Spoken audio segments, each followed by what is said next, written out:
नमस्कार दोस्तों, मैं Parasnath life high study IAS में आपका स्वागत है। आज हम लोग राजा महेंद्र प्रताप सिंह राज विश्वविद्यालय अलीगढ़ के बीएड फर्स्ट सेमेस्टर एग्जाम 2023 जो 23 फरवरी 2023 से एग्जाम होने जा रहा है उसके लिए प्रैक्टिस सेट 2 हल करेंगे। पहले यूनिट वाइज, उसके बाद फुल प्रैक्टिस सेट हल करेंगे।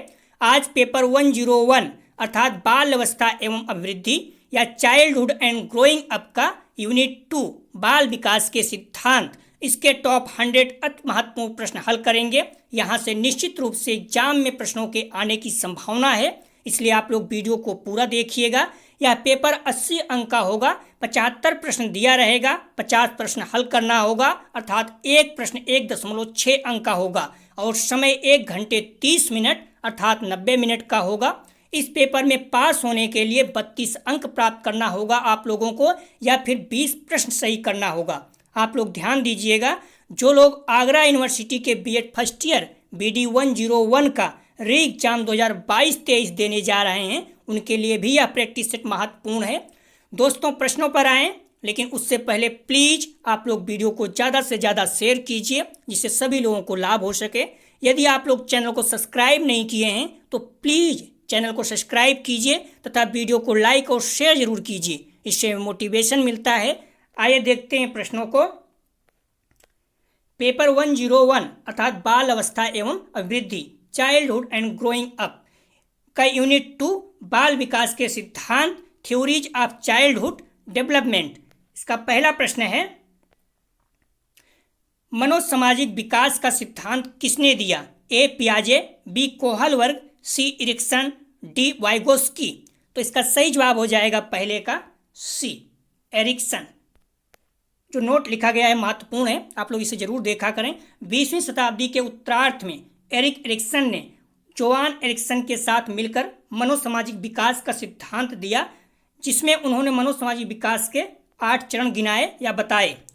अगला प्रश्न है दूसरा नंबर, चाइल्डहुड एंड सोसाइटी किसकी कृति है अर्थात इसके राइटर कौन है? ए फ्रायड, बी एरिक्सन, सी जॉन ड्यूवी, डी मैकाइवर। दूसरे का सही जवाब हो जाएगा बी एरिक्सन। अगला प्रश्न है, एरिक एरिक्सन ने विकास के कितने स्तर बताएं? तो इस ए 7, बी 8, सी 9, डी 10। तो इसका सही जवाब हो जाएगा तीसरे का बी 8। अगला प्रश्न है,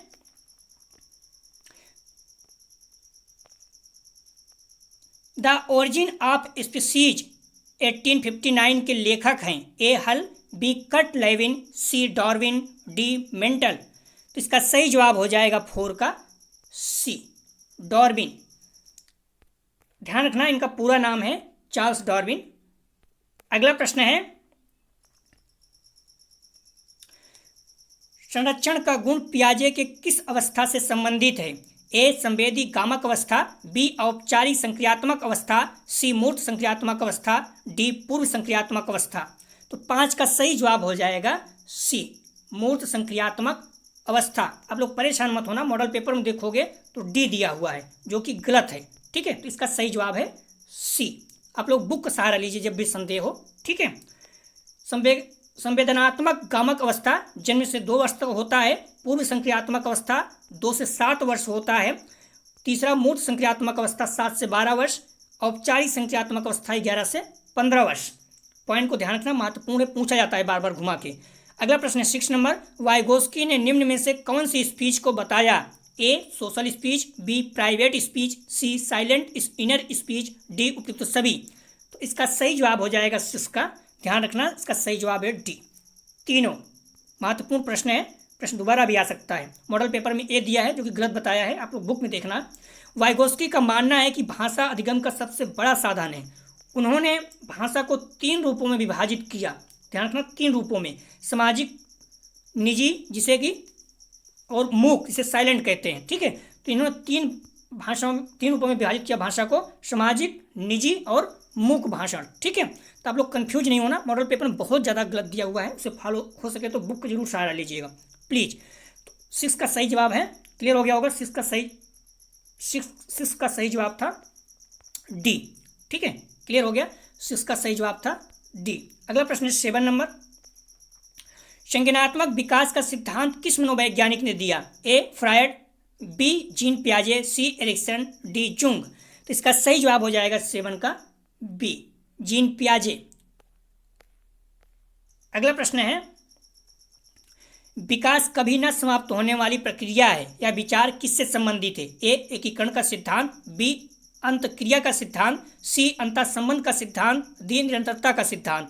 तो इसका सही जवाब हो जाएगा 8 का डी, निरंतरता का सिद्धांत। आप लोग ध्यान रखना, आप नया मॉडल पेपर खरीद लीजिएगा और हो सके तो बुक भी खरीद लीजिएगा, क्योंकि जो पुराना मॉडल पेपर है उसमें जो यूनिट 2 था इसको गायब कर दिया गया है। ठीक है, यूनिट 2 के बाद यूनिट 3 पे आ गया है। यदि आप नहीं भी खरीदते हैं, पुराना मॉडल पेपर से पढ़ना चाहते हैं, तो सिलेबस के अनुसार जरूर पढ़िएगा। नहीं तो अगर आप यूनिट 2 पढ़ेंगे, हो सकता है उसमें से प्रश्न न आए, आपका टाइम वेस्ट होगा। ठीक है, तो इसलिए सिलेबस के अनुसार पढ़िएगा। पहले 5 यूनिट था, अभी आप देखेंगे तो सिलेबस में 4 यूनिट कर दिया गया, सेकंड यूनिट हटा दिया गया है। ठीक है, उसको कहीं और शिफ्ट करेगा, क्योंकि आप देख ही रहे हो इस तरह से सेमेस्टर वाइज किया है। तो इसलिए आप लोग सिलेबस के अनुसार पढ़िए, सबसे इंपॉर्टेंट सिलेबस के अनुसार ही पढ़िएगा, नहीं तो टाइम वेस्ट होगा और क्वेश्चन कम आएंगे, फिर आपके नंबर कम आएंगे। ठीक है, तो 8 का सही जवाब है डी, क्योंकि मैंने पूरा सिलेबस को मैं फॉलो कर रहा हूँ, उसी के अनुसार पढ़ा रहा हूँ। तो जो लोग आगरा यूनिवर्सिटी देने जा रहे हैं री एग्जाम, उनको यूनिट 2 भी पढ़ के जाना होगा। तो जो पुराने टेस्ट पढ़े हुए सब काम के हैं, तो आप वहाँ से भी यूनिट 2 कवर कर लीजिए। वही समय बचेगा तो हम लोग कवर करेंगे, लेकिन अभी राजा महेंद्र प्रताप सिंह उसी के अनुसार चल रहे हैं। ठीक है, तो फर्स्ट यूनिट के बाद थर्ड यूनिट पे आ गए हैं, मतलब यूनिट 2 पे, लेकिन जो पहले था पुराना उसके अनुसार थर्ड यूनिट पे आ गए हैं। ठीक है, तो आप लोग परेशान मत होना। तो ध्यान रखना, जो 100 प्रश्न है इसमें दोनों में काम देगा, लेकिन राजा महेंद्र प्रताप सिंह में 75 प्रश्न रहेगा, तो आप लोग परेशान मत होना। ठीक है, और जो आगरा यूनिवर्सिटी है वहाँ पर 100 प्रश्न रहेगा और दोनों में 50 प्रश्न करना है।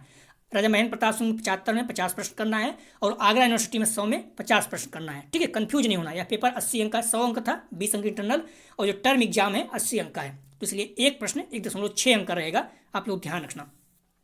प्रश्न है 9, पियाजे ने निम्न में से कौन सा प्रत्यय नहीं दिया? ध्यान रखना, नहीं दिया, 3 दिया, 1 नहीं दिया। ए सामधारण, बी संरक्षण, सी स्वाधीनता बनाम शर्म, डी अजीववाद। तो ध्यान रखना, इसका सही जवाब हो जाएगा 9 का सी, स्वाधीनता बनाम शर्म। ठीक है, तो 9 का सही जवाब है सी। अगला प्रश्न है 10 नंबर, नैतिक विकास का सिद्धांत किसने दिया? ए एरिक्सन, बी पियाजे, सी कोहलवर्ग, डी वाइगोस्की। तो इसका सही जवाब हो जाएगा सी, कोहलवर्ग। अगला प्रश्न है 11 नंबर, सामाजिक सांस्कृतिक विकास का सिद्धांत किसने दिया? ए पियाजे, बी कोहलवर्ग, सी एरिक्सन, डी वाइगोस्की। तो इसका सही जवाब हो जाएगा 11 का डी, वाइगोस्की। मैक्सिमम सिद्धांत से इसलिए है कि जो यूनिट 2 है उस सिद्धांत मैंने पहले ही बता दिया, उसका नाम ही है बाल विकास सिद्धांत, इसलिए मैक्सिमम सिद्धांत का क्वेश्चन रहेगा आज। ठीक है, 11 का सही जवाब है डी, वाइगोस्की ने सामाजिक सांस्कृतिक सिद्धांत का प्रतिपादन किया। या एक रूसी मनोवैज्ञानिक थे, पूछ लेता कभी कभी। ठीक है, यह मैंने पूछ चुका है, किसी भी एग्जाम में पूछ लेता है, यूपी टेट सीटेट में पूछ लेता है। अगला प्रश्न है जेडपीडी का पूरा नाम क्या है? A zone of power development, B zone of proximal development, C zone of proximal distant, D zone of power distance. तो इसका सही जवाब हो जाएगा 12 का B, zone of proximal development. ठीक है, तो जेडपीडी का पूरा नाम अर्थात फुल फॉर्म है, तो बी इसका सही जवाब है, zone of proximal development. Confuse नहीं होना, महत्वपूर्ण प्रश्न है। वाइगोस्की ने इसे समीपस्थ विकास क्षेत्र की संज्ञा दी। ठीक है, तो ZPD zone of proximal development महत्वपूर्ण है, किसी तरह से हिंदी इंग्लिश दोनों पूछ सकता है, लेकिन उन्होंने हिंदी में दे दिया, इंग्लिश में भी दे सकता है। नैतिक विकास को कौन से कारक प्रभावित करते हैं? ए स्वास्थ्य, बी परिवार का प्रभाव, सी समूह का प्रभाव, डी उपयुक्त सभी। तो इसका सही जवाब हो जाएगा डी, उपयुक्त सभी। नैतिक मतलब एथिकल पॉइंट जो डेवलपमेंट होता है, आपको पता है परिवार का प्रभाव पड़ता है, समूह आपके दोस्त यार कैसे हैं उसका भी प्रभाव पड़ता है। तो स्वास्थ्य अगर आपका ठीक है, हमेशा खराब है, तो कैसे आप करेंगे, आप अच्छे मतलब काम कर पाएंगे। तो इसलिए सभी इसका सही जवाब है। अगला प्रश्न है 14, मूर्त क्रियात्मक अवस्था 7 से 11 वर्ष की मुख्य विशेषता है। मैंने पहले बताया 4 थी ना। तो ए विकेंद्रण, बी अविनाशिता, सी क्रामक क्षमता, डी उपयुक्त सभी। तो इसका सही जवाब हो जाएगा 14 का डी, उपयुक्त सभी। अगला प्रश्न है 15 नंबर, जेनेटिक नाम मीमांसा द्वारा अधिगम प्राप्त किया जा सकता है इन प्रक्रियाओं द्वारा? ए आत्मसातीकरण, बी समायोजन, सी साम्यधारण, डी उपयुक्त सभी। 15 का सही जवाब हो जाएगा डी, उपयुक्त सभी। महत्वपूर्ण प्रश्न है, इसमें किसी एक पॉइंट को उठाकर पूछ सकता है। अगला प्रश्न है 16 नंबर, संवेदी पेशी अवस्था की 4 से 8 माह तक की तृतीय उप अवस्था का गुण नहीं है, ध्यान रखना नहीं है। ए मस्तिष्क संवेद द्वारा नए साधनों की खोज, बी आत्मकेंद्रिता, सी ए और बी दोनों, डी द्वितीयक वृत्ति प्रक्रिया। तो इसका सही जवाब हो जाएगा 16 का सी, ए और बी दोनों। अगला प्रश्न है, अब नोट्स जरूर देखा करें। प्रत्यक्षीकरण और मस्तिष्क संवेग द्वारा नए साधनों की खोज खष्टम अवस्था 18 से 24 माह की विशेषता है। ध्यान रखना, मैंने कुछ पॉइंट और भी जो एक्स्ट्रा लिख दिया है, ठीक है। उसमें आप क्वेश्चन में देखो तो उसमें क्या है, 4 से 8 माह का विशेषता है और इसमें जो है 18 से 24 माह की, ठीक है। तो इसमें क्या होता है, प्रत्यक्षीकरण और मस्तिष्क संवेद द्वारा नए साधनों की खोज खष्टम अवस्था की विशेषता है, ठीक है। तो प्रत्यक्षीकरण और मस्तिष्क संवेद के द्वारा नए साधनों की खोज एक किस अवस्था का है, तो 18 से 24 माह की अर्थात खष्टम अवस्था की विशेषता है। अगला प्रश्न है, नैतिकता अर्थात मोरल शब्द की उत्पत्ति लैटिन भाषा के किस शब्द से हुई है? ए मोरलिटी, बी मोल्स से, सी मोड से, डी उपयुक्त सभी। तो 17 का सही जवाब हो जाएगा बी मोर्स। अगला प्रश्न है, आप लोग देख लेना, जो भी चीज नोट्स लिखा रहता है। नैतिक अर्थात मोरल शब्द की उत्पत्ति लैटिन भाषा के शब्द मोड से हुई है, जिसका अर्थ होता है रीति रिवाज अथवा लोक रीति। अगला प्रश्न है 18 number, the moral judgement of the child पुस्तक के लेखक हैं? ए कोहलवर्ग, बी जीन पियाजे, सी हिंडरवर्ग, डी हरलॉक। तो इसका सही जवाब हो जाएगा 18 का बी जीन पियाजे। अगला प्रश्न है, नैतिक विकास की अवस्थाएं हैं? ए 4, बी 3, सी 2, डी 5। तो इसका सही जवाब हो जाएगा 19 का बी 3। अगला प्रश्न है, कोहल वर्ग द्वारा देख लें नोट्स आप लोग। कोहल वर्ग के द्वारा दी गई अवस्थाएं साक्षात्कार द्वारा दिए गए उत्तरों के आधार पर कोहल वर्ग ने नैतिक चिंतन की 3 अवस्थाएं बताई हैं। क्लियर हो गया? प्रश्न देखते हैं, कोहल वर्ग ने नैतिक विकास सिद्धांत को कहा? ए अवस्था सिद्धांत, बी अधिगम सिद्धांत, सी परंपरागत सिद्धांत, डी आत्म केंद्रित सिद्धांत। तो इसका सही जवाब हो जाएगा ए अवस्था सिद्धांत। अगला आप नोट्स जरूर देखा करें प्लीज, महत्वपूर्ण रहता है। लॉरेंस कोहल वर्ग 1827-87 के नैतिक विकास के 6 चरण हैं, ठीक है। तो लॉरेंस कोहल वर्ग के नैतिक विकास कितने चरण हैं? 6। कोहल वर्ग ने नैतिक विकास के सिद्धांत को अवस्था का सिद्धांत भी कहा। कोहल वर्ग ने नैतिक विकास के सिद्धांत को अवस्था का सिद्धांत भी कहा। महत्वपूर्ण पॉइंट है, एग्जाम्स में यहाँ से प्रश्न आ सकता है। अगला प्रश्न है, 3R की संज्ञा किसे दी जाती है? ए कर्मकांड, बी कर्मकांडवाद, सी कर्मकांडवादी, डी उपयुक्त सभी। तो 3R की संज्ञा दी जाती है, इसका सही जवाब हो जाएगा 21 का डी उपयुक्त सभी। अगला प्रश्न है, किस सिद्धांत ने संवैगिक स्वास्थ्य पर बल दिया? ए मनोसामाजिक सिद्धांत, बी मौलिक सिद्धांत, सी नैतिक सिद्धांत, डी सांस्कृतिक सिद्धांत। तो इसका सही जवाब हो जाएगा 22 का, ध्यान रखना, ए मनोसामाजिक सिद्धांत। अगला प्रश्न है 23, moral stage and moralization the cognitive development approach पुस्तक लिखी, अर्थात इसके राइटर कौन है? ए ग्लिन ने, बी कोहल वर्ग ने, सी पियाजे ने, डी फ्रायड ने। तो इसका सही जवाब हो जाएगा 23 का बी कोहल वर्ग ने। अगला प्रश्न है 24, A survey of the education of gifted children पुस्तक के लेखक हैं? ए स्किनर, बी हैविंगहर्ट, C Crow and Crow, D Terman. तो इसका सही जवाब हो जाएगा 24 का बी हैविंगहर्ट। अगला प्रश्न है, ध्यान रखना, रॉबर्ट जे हैविंग्स इनका पूरा नाम है। अगला प्रश्न है 25, किसका कोई जैविकी आधार नहीं है? ए काम, बी भूख, सी प्यास, डी रक्त संबंध। तो इसका सही जवाब हो जाएगा 25 का ए काम का जैविकी नहीं, भूख प्यास रक्त संबंध ये है। इसका सही जवाब हो जाएगा 25 का ए। अगला प्रश्न है, जिस प्रक्रिया से व्यक्ति मानव के लिए परस्पर निर्भर होकर व्यवहार करना सीखता है वह प्रक्रिया है? ए भाषा विकास, बी व्यक्तित्व मूल्य, सी सामाजिक परिपक्वता, डी समाजीकरण। तो इसका सही जवाब हो जाएगा 26 का डी समाजीकरण। अगला प्रश्न है 27, निम्न में से कौन सा थॉर्नडाइक के अधिगम के प्राथमिक नियमों में शामिल नहीं है? ध्यान रखना, नहीं है। ए अभ्यास का नियम, बी साहचर्यात्मक स्थानांतरण का नियम, सी तत्परता का नियम, डी प्रभाव का नियम। तो बहुत ही सरल है लेकिन महत्वपूर्ण है, तो इसका सही जवाब हो जाएगा बी साहचर्यात्मक स्थानांतरण का नियम। ये शामिल नहीं है। अभ्यास का नियम, तत्परता का नियम, प्रभाव का नियम, ये जो है थर्मोडायनामिक्स के अधिगम के नियम में शामिल है। ठीक है, तो ध्यान रखना बी इसका सही जवाब हो जाएगा। महत्वपूर्ण है, यूपी टेट सीटी में पूछा जाता है। अगला प्रश्न है क्रिया प्रसूत अनुबंधन का दूसरा नाम है। ए नियमित अनुबंधन, बी प्राचीन अनुबंधन, सी समीपस्थ अनुबंधन, डी चिन्ह अनुबंधन। इसका सही जवाब हो जाएगा 28 का ए नियमित अनुबंधन। अगला प्रश्न है 29, बच्चे दुनिया के बारे में अपनी समझ का सृजन करते हैं, इसका श्रेय जाता है ए पियाजे, बी पावलोव, सी कोहलबर्ग, डी स्किनर। तो इसका सही जवाब हो जाएगा ए पियाजे। अगला प्रश्न है 30 नंबर, बुद्धि का तरल मोजेक मॉडल किसने दिया? ए कैटल ने, बी गिलफोर्ड ने, सी थर्स्टन ने, डी स्पीयरमैन ने। तो इसका सही जवाब है ए कैटल ने। अगला प्रश्न है वाइगोस्की के सिद्धांत में विकास के निम्न में से कौन से पहलू की उपेक्षा होती है? ए सामाजिक, बी सांस्कृतिक, सी जैविक, डी भाषाई। तो इसका सही जवाब हो जाएगा 31 का सी जैविक। अगला प्रश्न है 32, संवेदी गत्यात्मक अवस्था का दूसरा नाम है। ए पूर्व संक्रियात्मक अवस्था, बी ठोस संक्रियात्मक अवस्था, सी संवेदी पेशी अवस्था, डी इनमें से कोई नहीं। सही जवाब हो जाएगा सी संवेदी पेशी अवस्था।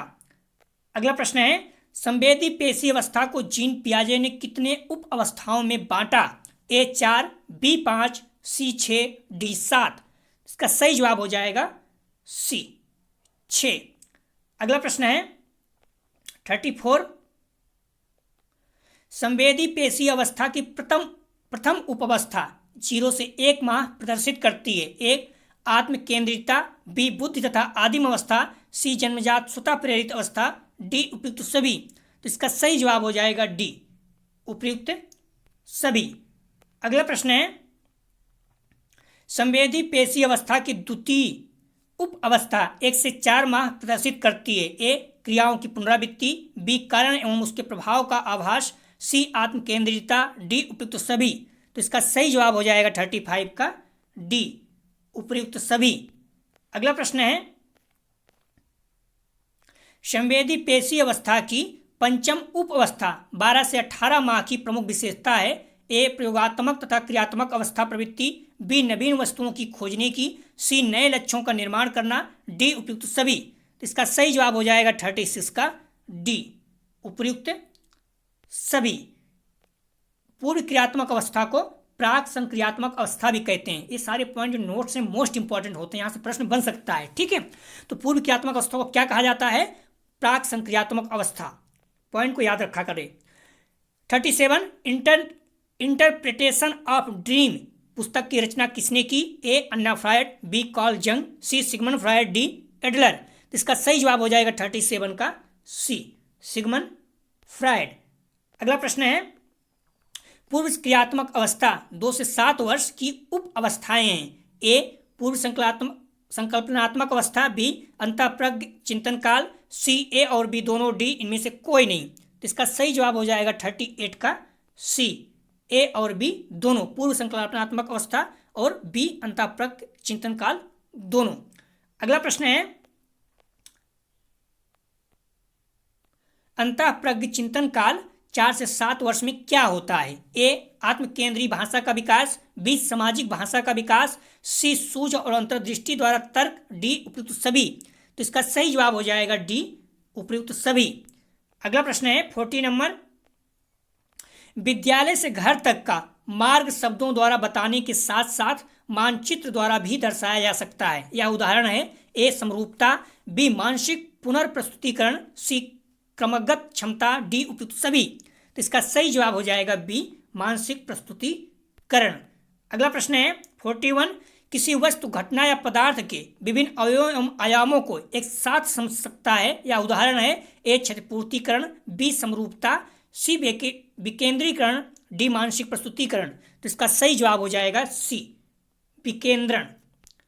अगला प्रश्न है जीन पियाजे ने, ध्यान रखना, नोट्स जरूर देखा करें आप लोग। जीन पियाजे ने विकास के संतुलन का सिद्धांत दिया। तो विकास के संतुलन का सिद्धांत किसने दिया? जीन पियाजे ने। मोस्ट इंपॉर्टेंट प्रश्न आ सकता है यहां से।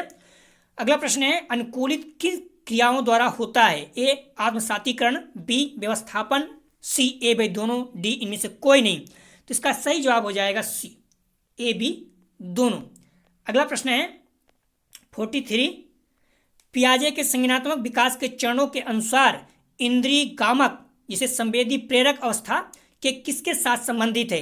ए सामाजिक मुद्दों से सरोकार, बी अनुकरण, स्मृति और मानसिक निरूपण, सी तार्किक रूप से समस्या समाधान की योग्यता, डी विकल्पों के निर्वचन और विश्लेषण करने की योग्यता। तो इसका सही जवाब हो जाएगा 43 का बी, अनुकरण, स्मृति और मानसिक निरूपण।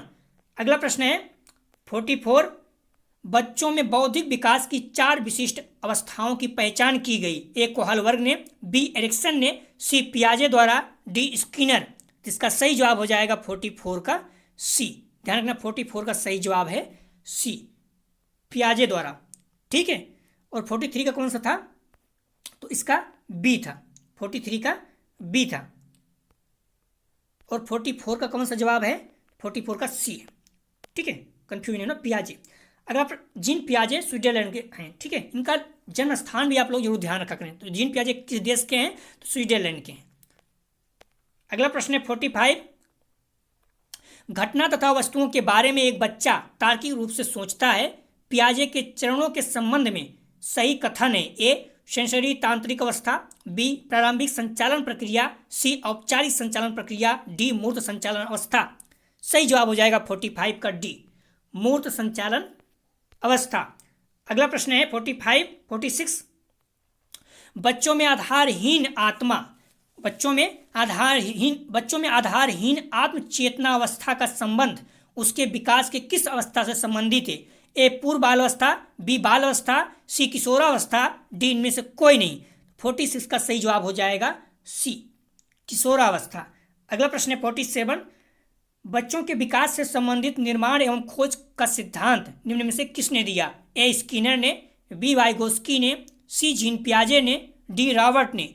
इसका सही जवाब हो जाएगा 47 का सी, जीन पियाजे ने। अगला प्रश्न है 48, निम्न में से कौन सा पियाजे द्वारा प्रतिपादित जैविक अनुकूलन के मूल सिद्धांतों से असंगत है? ए सामंजस्य, बी संरक्षण, सी आत्मसातीकरण, डी संतुलिनीकरण। इसका सही जवाब हो जाएगा 48 का सही जवाब है बी, संरक्षण। अगला प्रश्न है 49, किसी बालक में संज्ञानात्मक विकास निम्न में से किसकी परस्पर क्रिया का परिणाम है? ए व्यक्ति, बी परिवार, सी व्यक्ति और वातावरण, डी व्यक्ति और समाज। तो इसका सही जवाब हो जाएगा 49 का सी, व्यक्ति और वातावरण। ध्यान रखना, इसका सही जवाब हो जाएगा सी, व्यक्ति और वातावरण। अगला प्रश्न है 50 नंबर,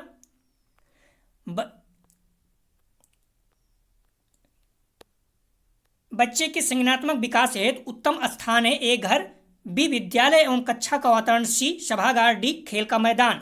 इसका सही जवाब हो जाएगा बी, विद्यालय एवं कक्षा का वातावरण। अगला प्रश्न है 51, किसी वस्तु के विषय में वस्तुनिष्ठ या वास्तविक तरीके से सोचने की क्षमता विकेंद्रण है। ए स्कीमा, बी मानसिक संक्रिया, सी विकेंद्रण, डी संरक्षण। तो इसका सही जवाब हो जाएगा 51 का सी, विकेंद्रण। अगला प्रश्न है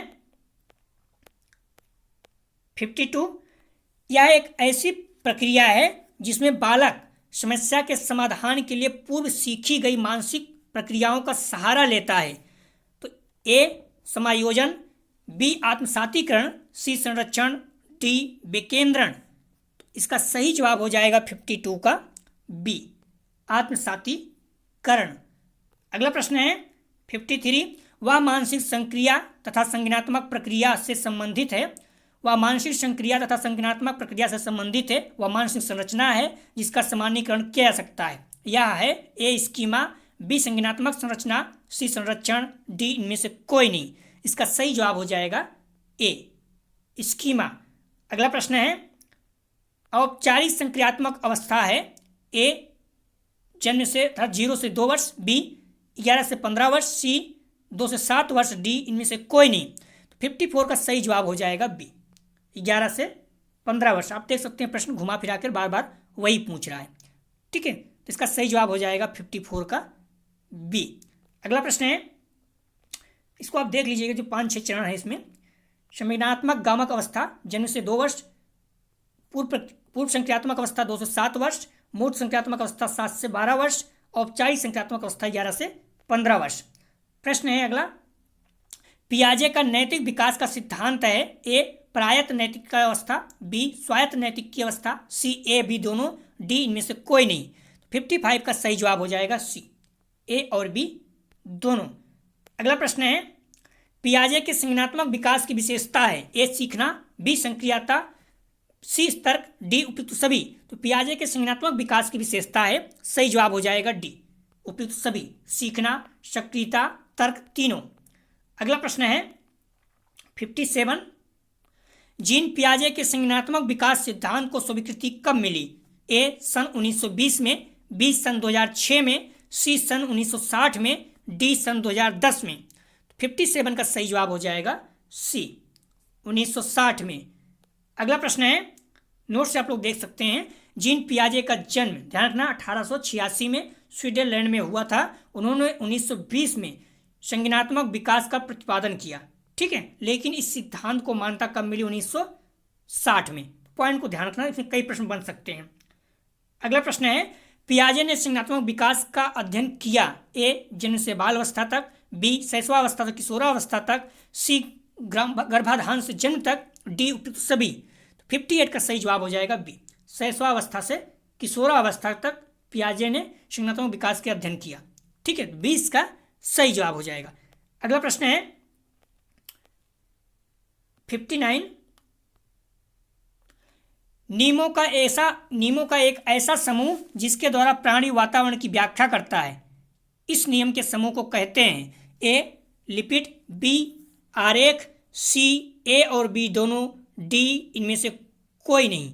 इसका सही जवाब हो जाएगा 59 का सी, ए और बी दोनों, लिपिड और आरेख दोनों। अगला प्रश्न है, समूह के नैतिक कोड के अनुसार व्यवहार करना ही नैतिक व्यवहार है, यह कथन है, ए जॉर्ज गुरुविच का, बी हॉर्लॉक का, सी जीन पियाजे का, डी कोहलबर्ग का। इसका सही जवाब हो जाएगा 60 का बी, हॉर्लॉक का। ध्यान रखना यहाँ पर सी रहेगा। ठीक है, ये गलती से हो गया है, तो यहाँ पर सी रहेगा। ठीक है, अगला प्रश्न है 61, 60 का सही जवाब था बी। अगला प्रश्न है 61, नैतिक अत्यधिक गत्यात्मक, रचनात्मक तथा रूढ़वादी तत्वों का विशेष विरोध करने वाली होती है, या किसने कहा, ए हॉर्लॉक ने, बी लॉरेंस ने, सी जॉर्ज गुरुविच ने, डी क्रो एंड क्रो ने। 61 का सही जवाब हो जाएगा सी, जॉर्ज गुरुविच ने। अगला प्रश्न है 62, यूरोप के हिंज नामक व्यक्ति तथा उसकी पत्नी का उल्लेख किस विषय को समझाने के लिए कोहलबर्ग ने किया, ए बौद्धिक विकास, बी नैतिक विकास, सी संज्ञानात्मक विकास, डी संवेगात्मक विकास। 62 का सही जवाब हो जाएगा बी, नैतिक विकास। अगला प्रश्न है 63, नैतिक विकास की अवस्था है, ए प्राक रूढ़गत नैतिक का स्तर, बी रूढ़गत नैतिक का स्तर, सी उत्तर रूढ़गत नैतिक का स्तर, डी उपयुक्त सभी। 63 का सही जवाब हो जाएगा डी, उपयुक्त सभी। अगला प्रश्न है, प्राक रूढ़गत अवस्था में नैतिक विकास का स्तर है, ए मध्य स्तर, बी निम्न स्तर, सी उच्च स्तर, डी उच्चतम स्तर। 64 का सही जवाब हो जाएगा बी, निम्न स्तर। अगला प्रश्न है,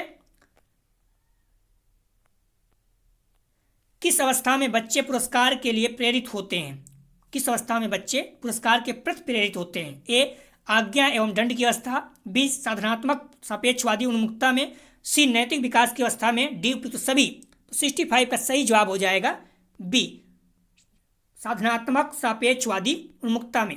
अगला प्रश्न है, रूढ़गत स्तर का आयु वर्ग है, ए 4 से 10 वर्ष, बी 10 से 13 वर्ष, सी 2 से 4 वर्ष, डी इनमें से कोई नहीं।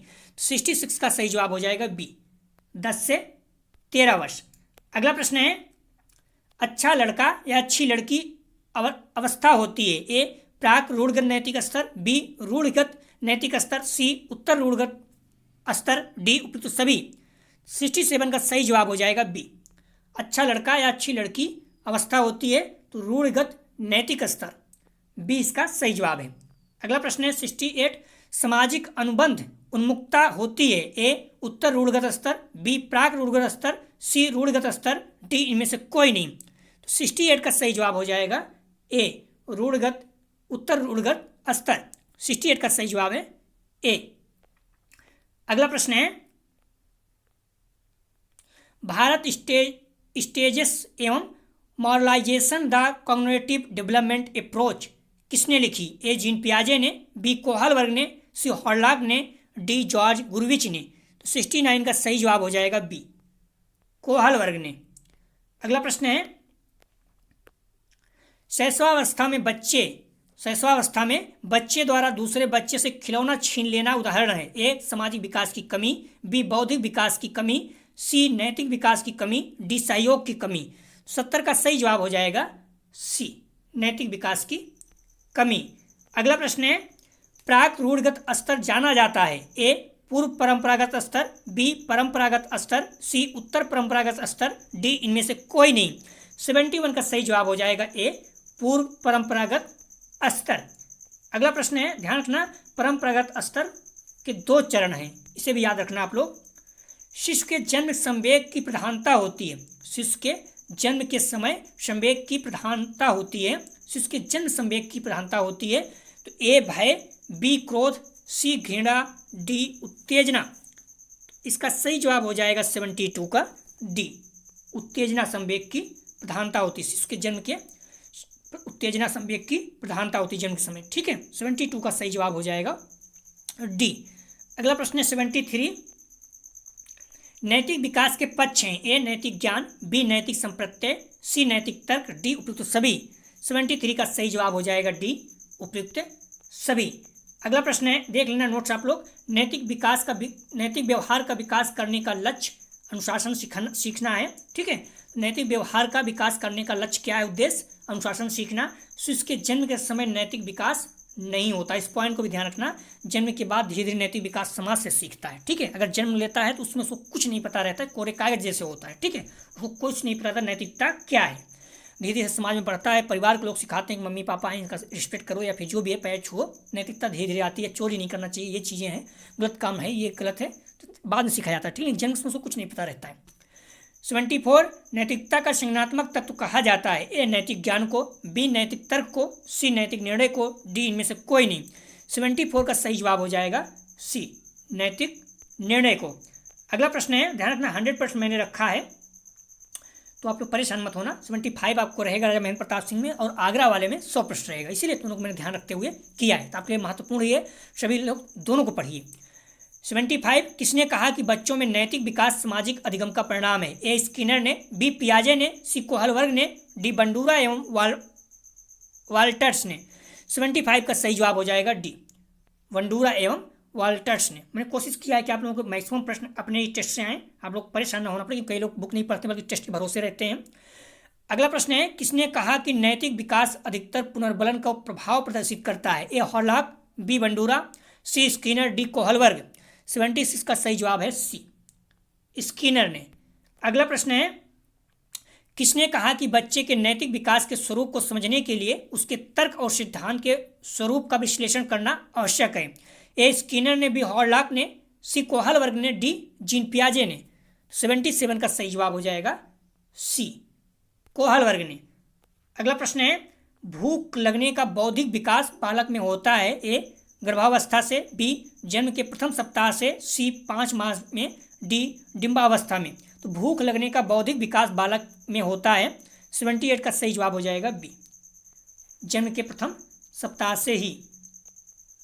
अगला प्रश्न है विकास नैतिक तथा सामाजिक को प्रभावित करने वाले समय वंशानुक्रम में शामिल है? ए ज्ञानेंद्रियां, बी मूल प्रवृत्तियां, सी शारीरिक तथा मानसिक क्षमता, डी उपयुक्त सभी। 79 का सही जवाब हो जाएगा डी उपयुक्त सभी।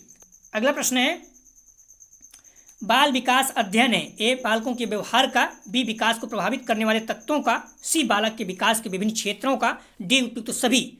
इसका सही जवाब हो जाएगा डी उपयुक्त सभी। अगला प्रश्न है बालकों के सर्वांगीण विकास की नैतिक जिम्मेदारी किसकी है? ए शिक्षक की, बी पालक की, पालक मतलब मम्मी पापा या गार्जियन जो भी हैं, सी ए और बी दोनों, डी सरकारी संस्थाओं की। तो 81 का सही जवाब हो जाएगा सी, ए और बी दोनों, शिक्षक की और पालक की भी, जो पालन पोषण करते हैं। अगला प्रश्न है 82, बाल मनोविज्ञान का सर्वाधिक महत्व किस दृष्टि से है? ए समायोजन से, बी बाल विकास से, सी शिक्षा से, डी बी और सी से, दोनों से। 82 का सही जवाब हो जाएगा डी, बी और सी दोनों से। अगला प्रश्न है 83, खेल बच्चों के लिए निकट विकास का निर्माण करते हैं, या कथन है? ए हॉर्लॉक, बी फ्रॉयड, सी किंडरगार्टन, डी वाइगोस्की। 83 का सही जवाब हो जाएगा डी, वाइगोस्की। अगला प्रश्न है, बाल विकास के अध्ययन का महत्वपूर्ण अंग है? ए शिक्षा मनोविज्ञान, बी सामाजिक विकास, डी नैतिक विकास, सी नैतिक विकास। ध्यान रखना, ए शिक्षा मनोविज्ञान, बी सामाजिक विकास, सी नैतिक विकास, डी सर्वांगीण विकास। तो बाल विकास के अध्ययन का महत्वपूर्ण अंग है, इसका सही जवाब हो जाएगा ए शिक्षा मनोविज्ञान। 84 का सही जवाब है ए। अगला प्रश्न है 85, विनेटिका प्रणाली का प्रतिपादन किया? ए किलपैट्रिक ने, बी डॉक्टर कार्लटन वाशवन ने, सी बंडूरा ने, डी कोहलवर्ग ने। तो इसका सही जवाब हो जाएगा 85 का बी, डॉक्टर कार्लटन वाशवन ने, बी इसका सही जवाब है। अगला प्रश्न है, शिक्षा मनोविज्ञान एक अध्ययन है? ए मानव व्यवहार का, बी बाल विकास का, सी बाल रुचि का, डी बाल अभिवृद्धि का। 86 का सही जवाब हो जाएगा ए मानव व्यवहार का। अगला प्रश्न है 87, बाल विकास का कौन सा सिद्धांत यह बताता है कि जिन बच्चों में औसत से अधिक बुद्धि होती है वे शारीरिक, सामाजिक, समागात्मक, नैतिक विकास में भी काफ़ी आगे हो जाते हैं? ए अंतर्दृष्टि सिद्धांत, बी निरंतरता का सिद्धांत, सी सामाजिक विकास, सामाजिक अधिगम का सिद्धांत, डी परस्पर संबंध का सिद्धांत। तो 87 का सही जवाब हो जाएगा डी परस्पर संबंध सिद्धांत। अगला प्रश्न है 88, पियाजे के सिद्धांत के अनुसार निम्नलिखित में कौन व्यक्ति के संज्ञानात्मक विकास को प्रभावित नहीं करता? ए बौद्धिक स्तर, बी नैतिक विकास, सी सूझ का प्रयोग, डी सामाजिक अनुभव। तो 88 का सही जवाब हो जाएगा डी सामाजिक अनुभव। अगला प्रश्न है 89, शिक्षा मनोविज्ञान एक अध्ययन है? ए मानव व्यवहार का, बी बाल विकास का, सी बाल रुचि का, डी बाल अभिवृद्धि का। तो 89 का सही जवाब हो जाएगा ए मानव व्यवहार का। अगला प्रश्न है 90 नंबर, कोहलवर्ग के अनुसार शिक्षक बच्चों में नैतिक मूल्यों का विकास कर सकता है? ए भेदभाव द्वारा, बी पैर छूना सिखाकर, सी नैतिक मुद्दों पर आधारित चर्चाओं में उन्हें शामिल करके, डी अनुशासन सिखाकर।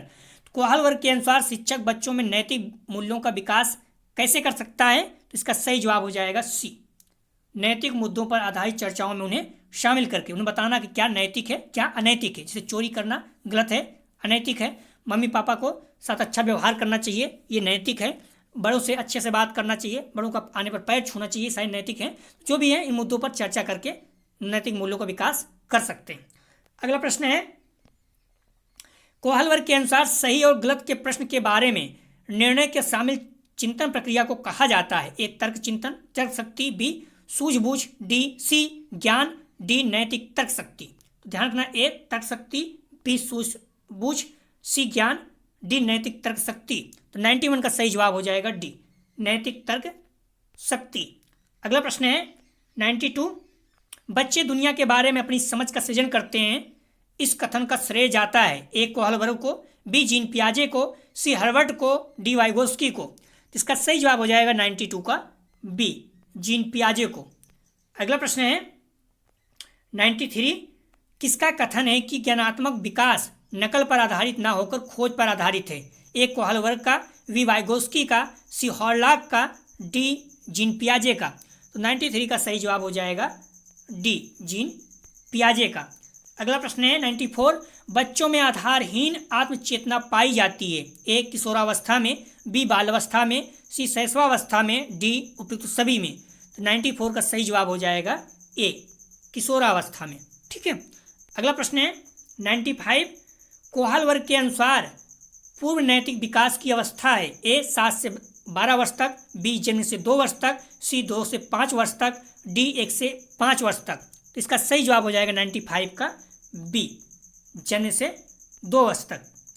अगला प्रश्न है 96, समाज में प्रचलित परंपरा तथा निर्धारित मापदंड कहलाते हैं। ए रीतियां, बी कर्मकांड, सी अनुकूलन, डी इनमें से कोई नहीं। तो इसका सही जवाब हो जाएगा बी कर्मकांड। ध्यान रखना, जो परंपराएं हैं ये जब चलती रहती है, नॉर्मल चलती रहेंगी कुछ समय के लिए, तो ये परंपरा रहती है, ज़्यादा दिन हो जाता है रीतियाँ हो जाती हैं, धीरे धीरे कर्मकांड में बदल जाती हैं। तो आप लोग बार देख लीजिएगा इसमें, अगर आपको लगता है रीति है तो रीत भी हो सकता है, लेकिन क्लियर नहीं है तो मॉडल पेपर में जो दिया हुआ है कर्मकांड हम उसी को मान के चलेंगे। ठीक है, एक बार आप लोग बुक में समय में देख लीजिएगा। अगला प्रश्न है 97, मनोविश्लेषणात्मक अध्ययन में इरोज का क्या अर्थ है। ध्यान रखना, इसको नए टॉपिक में जो है रखा है, अलग से रखा है, पिछली बार मॉडल पेपर में नहीं था। तो मनोविश्लेषणात्मक अध्ययन में इरोज का क्या अर्थ है। ए मृत्यु भूल प्रवृत्ति, बी व्यामोह, सी जीवन मूल प्रवृत्ति, डी आत्मरति। तो 97 का सही जवाब हो जाएगा सी जीवन मूल प्रवृत्ति। इरोज का मतलब है अर्थात जीने की इच्छा। ध्यान रखना, इस पॉइंट को, इस टॉपिक को सिलेबस में नया रखा है तो निश्चित रूप से एग्जाम में आएगा, इसलिए महत्वपूर्ण है। इसलिए प्रश्नों को आप लोग देख के जरूर जाइएगा इस तरह से। ठीक है, तो इरोज का मतलब होता है जीवन मूल प्रवृत्ति, इसलिए 97 का सही जवाब हो जाएगा सी। इरोज का अर्थ है, ध्यान रखना, इरोज का अर्थ है लाइफ ड्राइव अर्थात जीने की इच्छा। मनोविश्लेषणात्मक अध्ययन में 2 तरह का था। ठीक है, एक तो इरोज था, दूसरा थानाटोस था। थानाटोस का अर्थ होता है मौत ड्राइव और इरोज का अर्थ होता है लाइफ ड्राइव अर्थात जीने की इच्छा। थानाटोस का अर्थ होता है मौत ड्राइव अर्थात मरने की इच्छा, या इसको मृत्यु भूल प्रवृत्ति भी कहते हैं, अर्थात मृत्यु की मांग करना। तो जीने की इच्छा को क्या कहते हैं, इरोज, और मरने की इच्छा को क्या कहते हैं, थानाटोस। ये दोनों पॉइंट महत्वपूर्ण है, ध्यान रखना। मनोविश्लेषणात्मक अध्ययन जो है इसमें दोनों पॉइंट इरोज और थानाटोस दोनों आपको पता होना चाहिए। ठीक है, इरोज मतलब होता है जीने की इच्छा और थानाटोस मतलब होता है मृत्यु की मांग या मरने की इच्छा। अगला प्रश्न है, इनमें से किस पुस्तक की रचना एरिक्सन ने नहीं की। मोस्ट इंपॉर्टेंट, ध्यान रखना, नहीं की है। A childhood and society, B Gandhi की सच्चाई, C tie and reason, D the school and society. तो इसका सही जवाब हो जाएगा 98 का। आपको पता भी होगा द स्कूल एंड सोसाइटी हम लोग देख चुके हैं, कवन किया है, प्रश्न आ चुका है।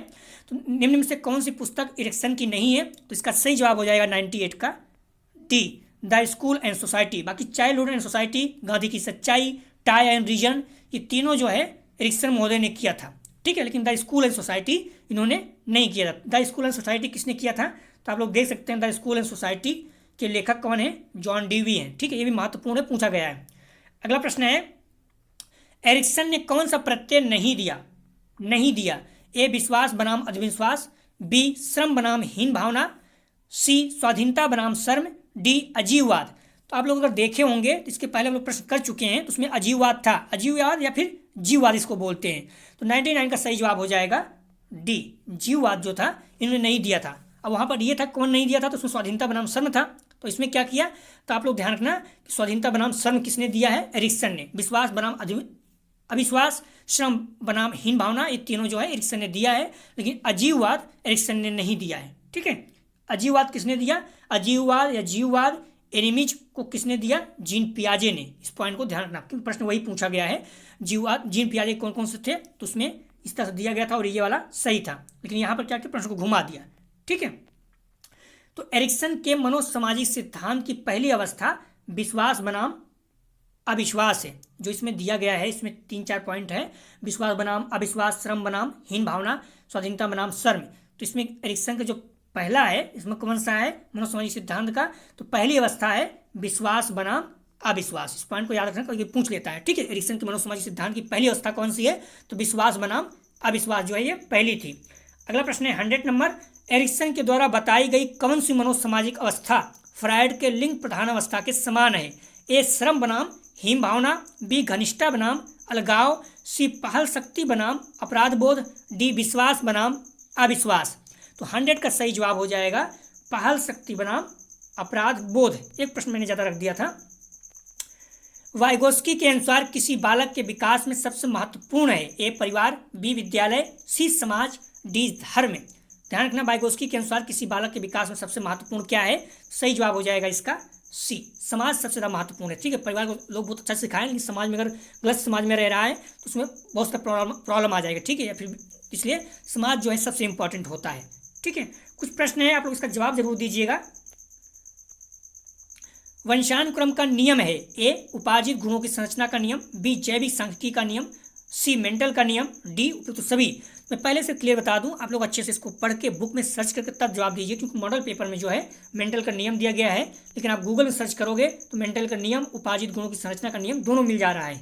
तो दो मिल रहा है, मैक्सिमम चांस होता है डी। तो आप लोग बताइए कौन सा सही हो जाएगा, लेकिन अच्छे से बुक में कहीं से भी पढ़ के ही दीजिए, गलत मत दीजिए। महत्वपूर्ण प्रश्न, सारे प्रश्न आने की संभावना रहती है। ठीक है, वंशानुक्रम का नियम है, तो इसका आप लोग जवाब जरूर दीजिएगा। अगला प्रश्न है, शिक्षा मनोविज्ञान की उत्पत्ति का वर्ष माना गया आता है, तो ए 1947, बी 1920, सी 1940, डी 1900। तो आप लोग जवाब जरूर दीजिएगा दोनों का। अगला प्रश्न है तीसरा, बाल विकास के व्यवहार का अध्ययन, ए गणितीय, बी मनोवैज्ञानिक, सी वैज्ञानिक, डी नैतिक। तो तीनों प्रश्नों का जवाब आप लोग सही सही कमेंट सेक्शन में जरूर दीजिएगा। ठीक है, कुछ महत्वपूर्ण पॉइंट है, आप लोग जरूर देखिएगा। लॉरेंस कोहलबर्ग कहाँ के वैज्ञानिक थे, तो अमेरिका के। लॉरेंस कोहलबर्ग अमेरिका के वैज्ञानिक थे। आधुनिक मनोविज्ञान के जनक सिगमंड फ्रायड हैं, ध्यान रखना। और तीसरा पॉइंट है, इदम का ईगो पर हावी होने की स्थिति में व्यक्ति अनैतिक या असामाजिक होता है। ठीक है, फ्रायड के अनुसार स्वप्न का उद्देश्य इच्छाओं की पूर्ति करना होता है। सारे पॉइंट महत्वपूर्ण है। फ्रायड के अनुसार अत्यधिक आत्मिक प्रेम आत्मरति कहलाता है। ठीक है, अगला पॉइंट है, फ्रायड के अनुसार मूल प्रवृत्ति के दो मुख्य प्रकार इरोज और थानाटोस है। मैंने पहले ही देखा, क्वेश्चन हम लोग देख चुके हैं। ठीक है, फ्रायड के अनुसार पहले तो पूछ सकता है इरोज और थानाटोस किसकी देन है, तो सिगमंड फ्रायड की। और कितनी मुख्य प्रकार हैं, प्रवृत्ति हैं, तो दो। कौन कौन से, इरोज थानाटोस। और इरोज का अर्थ क्या है, थानाटोस का अर्थ क्या है, हम लोग देख भी चुके हैं। इरोज का अर्थ होता है जीने की इच्छा, और थानाटोस मतलब होता है मरने की इच्छा। तो अगला पॉइंट है, वाइगोस्की ने बालक विकास के बारे में कहा कि सामाजिक अंतःक्रियाओं का उत्पाद है। पॉइंट को ध्यान रखना। ठीक है, अगला पॉइंट था, एरिक्सन के मनोसामाजिक विकास की अवस्था में प्रथम अवस्था जन्म से 2 वर्ष विश्वास अविश्वास दर्शाती है। ठीक है, तो दोस्तों हम लोग कल देखेंगे पेपर 101 अर्थात बाल अवस्था अभिवृद्धि, चाइल्डहुड एंड ग्रोइंग अप। इसका यूनिट 3 बाल अवस्था एवं किशोरावस्था, चाइल्डहुड एंड एडोलसेंस। तो ध्यान रखना, आप लोग सिलेबस के अनुसार पढ़िए। जो पहला मॉडल पेपर पढ़ा हुआ है उसमें यूनिट 2 को हटा दिया है। ठीक है, और जो नया सिलेबस है राजा महेंद्र प्रताप सिंह वाले में, इसमें यूनिट 2 को हटा दिया है। यूनिट फर्स्ट बाद 3rd पहुंच गया है, फिर 4th, फिर 5th। थोड़ा उसके बावजूद भी सिलेबस में कुछ चेंज किया है। ठीक है, बढ़ाया है, कोई घटाया है। तो इसलिए आप लोग सिलेबस को जरूर देखिएगा प्लीज़। बिना सिलेबस के पढ़ेंगे तो आपके प्रश्न कहीं से भी आएंगे, आप लोगों का सिलेबस से बाहर आया हुआ है, आपको एफर्ट भी ज़्यादा करना पड़ेगा और आपके अंक कम आएंगे। तो इसलिए मैं पूरे प्रश्नों को सिलेबस के अनुसार ही रख रहा हूँ। इसलिए आप प्रश्नों को बार बार देखें वीडियो को और अच्छे से तैयार करें। ठीक है, तो दोस्तों बुक और मॉडल पेपर को आप लोग अच्छे से स्टडी कीजिए और मेरे साथ प्रैक्टिस सेट करते रहिए। अपने आप पर विश्वास करिए, मैं विश्वास दिलाता हूँ आप लोगों को एग्जाम में बहुत अच्छे अंक आएंगे। पिछली बार जो बच्चे जुड़े हुए थे 80 में 80 अंक, मैक्सिमम बच्चों के 80+ बने हुए हैं। 85, 86, 87, कुछ बच्चों के 92 बन गए हैं, 80 में 80 अंक प्राप्त कर लिए हैं। ठीक है, आप लोग बुक और मॉडल पेपर को अच्छे से पढ़िए और मेरे साथ टेस्ट दीजिए। मैं विश्वास दिलाता हूँ बहुत अच्छे अंक आएंगे। तो दोस्तों डिस्क्रिप्शन और कमेंट सेक्शन दोनों जगह पर टेलीग्राम और व्हाट्सएप ग्रुप का लिंक दिया गया है, आप लोग ग्रुप को ज्वाइन कर लीजिए, जिससे जब भी वीडियो अपलोड हो आप लोग नोटिफिकेशन प्राप्त हो सके। प्लीज़ हम्बली रिक्वेस्ट है, वीडियो को ज़्यादा शेयर कीजिए अपने कॉलेज के ग्रुप और दोस्त यार जो भी परिचित की बीएड कर रहे हैं, क्योंकि व्यू कम आएगा तो फिर निराशा। तो मैं पहले ही कहा था कि व्यू कम आएगा तो फिर बनाने की इच्छा नहीं करती, बहुत टाइम लगता है। 100 प्रश्न बनाने में बहुत मेहनत लगता है, 4 से 5 घंटा। इसलिए मैंने कल वीडियो अपलोड नहीं कर पाया था। तो मैं बार बार कह रहा हूँ, अपने कॉलेज के जो भी ग्रुप हैं हर जगह शेयर कीजिए और मैं विश्वास दिलाता हूँ आप लोगों को बहुत अच्छे अंक आपके आएंगे। आप टेस्ट करो, नहीं है तो कोई भी आपके पुराने दोस्त हों बीएड कर चुके हैं, आप देख चुके हैं। उसके बाद नॉर्मली मैंने पढ़ाया तो फिर भी बहुत क्वेश्चन वीडियो से आते थे। तो इसलिए आप लोग विश्वास कीजिए और अपने चैनल से जुड़े रहिए, टेस्ट दीजिए और अपने कॉलेज के ग्रुप में शेयर जरूर कीजिए प्लीज़। वीडियो देखने के लिए धन्यवाद दोस्तों।